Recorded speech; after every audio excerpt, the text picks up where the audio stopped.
بنانا چاہتا ہے جو خرابیاں کرے اور کچھ تو خون کرتا پھرے؟ اور ہم تیری تعریف کے ساتھ تسبیح و تقدیس کرتے رہتے ہیں۔ فرمایا میں وہ باتیں جانتا ہوں جو تم نہیں جانتے۔ اور اس نے آدم کو سب چیزوں کے نام سکھائے، پھر ان کو فرشتوں کے سامنے کیا اور فرمایا کہ اگر سچے ہو تو مجھے ان کے نام بتاؤ۔ انہوں نے کہا تو پاک ہے، جتنا علم تو نے ہمیں بخشا ہے اس کے سوا ہمیں کچھ معلوم نہیں، بے شک تو دانا ہے، حکمت والا ہے۔ تب اللہ نے آدم کو حکم دیا کہ آدم تم ان کو ان چیزوں کے نام بتاؤ۔ سو جب انہوں نے ان کو ان کے نام بتائے تو فرشتوں سے فرمایا کیا میں نے تم سے نہیں کہا تھا کہ میں آسمانوں اور زمین کی سب پوشیدہ باتیں جانتا ہوں، اور جو تم ظاہر کرتے ہو اور جو پوشیدہ کرتے ہو سب مجھ کو معلوم ہے۔ اور جب ہم نے فرشتوں کو حکم دیا کہ آدم کے آگے سجدہ کرو تو وہ سب سجدے میں گر پڑے مگر شیطان نے انکار کیا اور غرور میں آ کر کافر بن گیا۔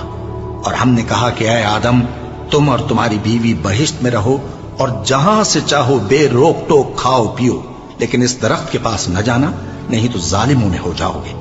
پھر شیطان نے دونوں کو اس درخت کے بارے میں پھسلا دیا اور جس عیش و نشاط میں تھے اس سے ان کو نکلوا دیا۔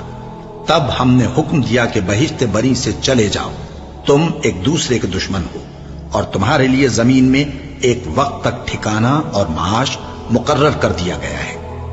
پھر آدم نے اپنے پروردگار سے کچھ کلمات سیکھے اور معافی مانگی تو اس نے ان کا قصور معاف کر دیا۔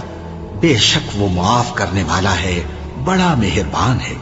ہم نے فرمایا کہ تم سب یہاں سے اتر جاؤ، جب تمہارے پاس میری طرف سے ہدایت پہنچے تو اس کی پیروی کرنا کہ جنہوں نے میری ہدایت کی پیروی کی ان کو نہ کچھ خوف ہوگا اور نہ وہ غمناک ہوں گے، اور جنہوں نے اس کو قبول نہ کیا اور ہماری آیتوں کو جھٹلایا وہ دوزخ میں جانے والے ہیں اور وہ ہمیشہ اس میں رہیں گے۔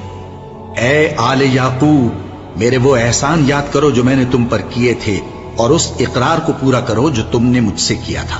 میں اس اقرار کو پورا کروں گا جو میں نے تم سے کیا تھا، اور مجھی سے ڈرتے رہو۔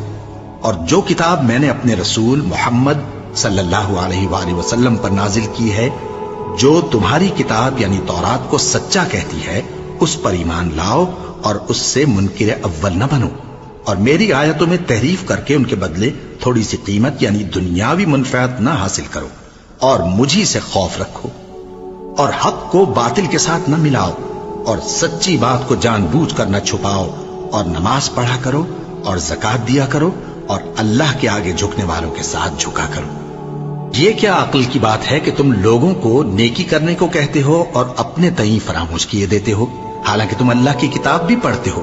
کیا تم سمجھتے نہیں؟ اور رنج